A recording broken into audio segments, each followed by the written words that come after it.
লক্ষ্মীপুরের রায়পুর উপজেলার দুর্গমচর ঘাসিয়া থেকে প্রায় ৫ মণ ওজনের একটি কুমির ধরা পড়েছে। স্থানীয়রা কুমিরটি ধরে বৃহস্পতিবার দুপুরে বন বিভাগের কাছে হস্তান্তর করেন। ২০ দিন আগে ছোট আকারের আরও একটি কুমির ওই চরে দেখা গেছে বলে প্রত্যক্ষদর্শীরা জানিয়েছেন। এ নিয়ে স্থানীয়দের মধ্যে আতঙ্ক ছড়িয়ে পড়েছে। বন বিভাগের ধারণা, বন্যার কারণে পানি বেড়ে যাওয়ায় খাবারের খোঁজে কুমির এই অঞ্চলে চলে আসতে পারে, তবে কোন এলাকা থেকে এসেছে তা বলা যাচ্ছে না। স্থানীয়রা জানান, বুধবার দিনগত রাতে রায়পুরের দক্ষিণ চরবংশী ইউনিয়নের চরঘাসিয়ার মাঝি বাড়ির একটি হাঁস মুরগির ঘরে হানা দেয় কুমিরটি। এতে বাড়ির লোকজন কুমিরটি দেখতে পান। পরে লোকজন এটি ধরে চান্দারখাল মাঝঘাটে নিয়ে আসেন।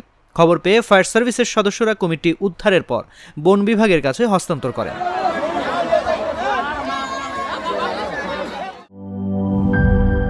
শিয়া বাটার ও ভিটামিন ই সমৃদ্ধ lily glam beauty soap. Lily, always beautiful.